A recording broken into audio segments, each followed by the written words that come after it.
नेताजी सुभाष चंद्र बोस। उनकी मौत आखिर हुई कैसे? क्या वो 1945 में ताइवान के प्लेन क्रैश में मरे,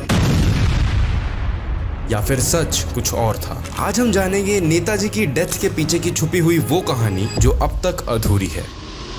1940 के दौर में ब्रिटिश राज के खिलाफ लड़ाई अपनी चरम सीमा पे थी। गांधी साथियों का कहना था कि आजादी मिलेगी पर बिना किसी वायलेंस के, लेकिन नेताजी के दिमाग में कुछ अलग प्लान चल रहा था। उनका मानना था कि अगर अंग्रेजों को भगाना है तो अहिंसा और सत्याग्रह का रास्ता सिर्फ समय की बर्बादी है। इसीलिए उन्होंने एक नया रास्ता चुना। उन्होंने डिसाइड किया कि हिटलर से अगर हम मदद मांगे तो कुछ हो सकता है, और हिटलर से मिलने के लिए उन्हें जर्मनी जाना पड़ेगा। जनवरी 1941 की रात मुकार के थ्रू बंगाल, बिहार और पंजाब के रास्ते अफगानिस्तान पहुंचते हैं। अफगानिस्तान के कबूल में पहुंच के उन्होंने अपनी आइडेंटिटी ही बदल ली और एक इटालियन पासपोर्ट बनवाया जिसमें उनका नाम ऑरलैंडो मजोटा लिखवाया गया। इस पासपोर्ट की मदद से उन्होंने रशिया का वीजा लिया। अब कबूल के रास्ते वो रशिया पहुंचे एंड फिर फाइनली मॉस्को के रास्ते बर्लिन, जर्मनी पहुंच गए। यहाँ उन्होंने हिटलर से मुलाकात की और फ्री इंडिया सेंटर बनाया, लेकिन उनका असली गोल जापान था। अब जर्मनी से एक जर्मन सबमरीन U-180 में बैठ के उन्होंने इंडियन ओशन का सफर चालू किया और सिंगापुर पहुंचे, लेकिन वक्त उनके खिलाफ था। 1945 तक जापान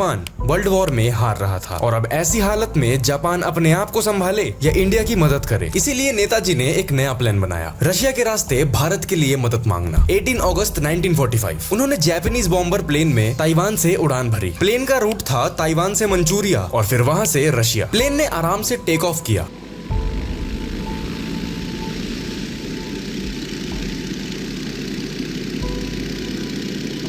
लेकिन टेक ऑफ के कुछ ही देर बाद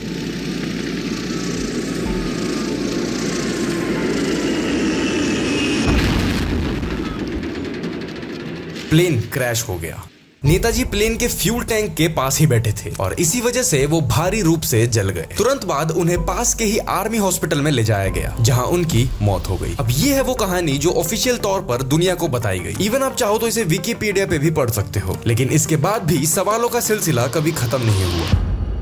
कुछ लोग मानते हैं कि नेताजी रशिया तक पहुंचे ही नहीं। कुछ कहते हैं कि वो भारत लौट आए और फैजाबाद में गुमनामी बाबा बन के रहने लगे। आज नेताजी की मौत को लगभग 80 साल हो चुके हैं। उन्होंने अपनी पूरी जिंदगी भारत के आजादी के लिए समर्पित कर दी। अगर आपको ये वीडियो पसंद आई हो तो इस कहानी को और लोगों तक शेयर जरूर करना, और ऐसे ही वीडियोस देखने के लिए चैनल को सब्सक्राइब कर लेना।